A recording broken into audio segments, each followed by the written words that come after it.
So in total, we placed 396 logs that total out to something like 2.6 million pounds of wood. That was in 185 trips with helicopter. And so that was accomplished over 3 days and about 16.3 flying hours. Total number of jams that we built was 28. So that's over a little more than 8 miles of river.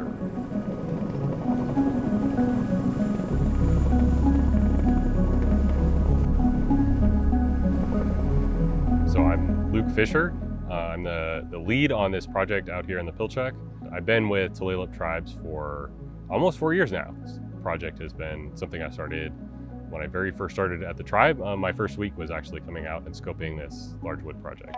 This project was continuing the work that the tribe had started a couple years ago with the dam removal that occurred downstream of our project. Removing this, the city of Snohomish diversion dam opened up this section of the Pilchuck River to fish, or enhance the access for anadromous fish up in this area. So there's an interest in adding wood back to the system up here by building log jams. You know, when we were coming out here before doing this project, you know, we were finding that the river was, you know, really straight. It was really hot. It was really shallow.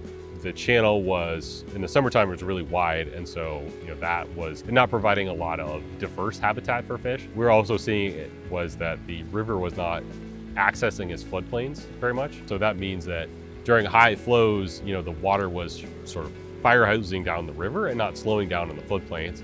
Wood provides a number of benefits both for habitat and for the form and the function of the river. It provides a benefit at this very localized scale of hiding cover, shade, things like that for fish. And then it also drives these bigger scale river processes like meandering and avulsions, helping push flow out into the floodplains.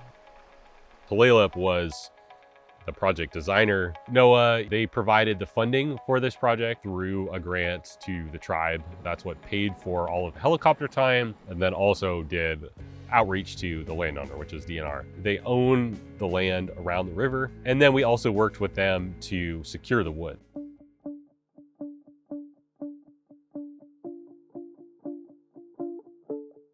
There's only so many days, you know, in your life and in your professional career that you get to do something that big. For me, it wasn't really, you know, I wasn't really feeling nervous. You know, I had done so much prep work, and, you know, I was really confident in, you know, my colleagues and the teams we built. When we got out there, you know, it took a couple log placements to figure out the roles that everyone was going to play and exactly how that was going to come together. My experience was when the helicopter came down, it was like, all right, it's time to get to work.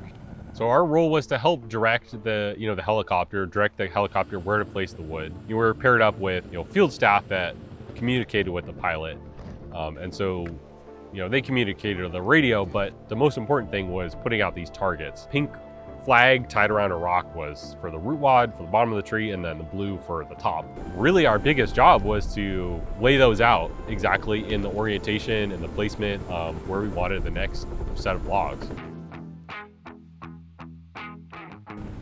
You know, based on the site, you know, how we knew things would work with the helicopter, you know, we designed our jams where our log jams where there's, you know, the wood is being placed in layers.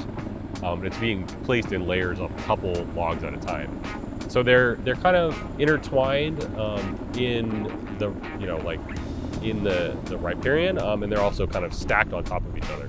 One thing that we incorporated for this project in particular was building the jams really tall so that they would stay out of the highest floods. So our goal was to build the jams tall enough and broad enough that at like a flood, that there would always be some wood sticking out in order to kind of weigh the jam down. And so one of the things that we had incorporated into our designs was using these really big logs as kind of a paperweight on top to counteract the buoyancy of these logs, trying to float out during periods of high flow.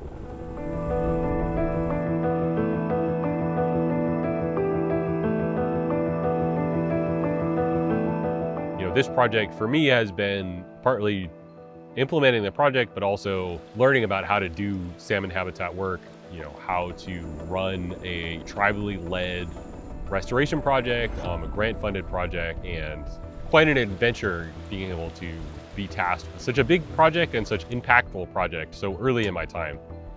working for the tribe. Special about this project and special about the way that Tulalip goes about doing restoration projects is that Tulalip Natural Resources, thinks big with the project. I think that Tulalip is one of the organizations that has the capability of doing really big projects like this. And I think if we hadn't identified this project as a priority, it's hard to say that something of this scale would have ever happened on any kind of meaningful timeline.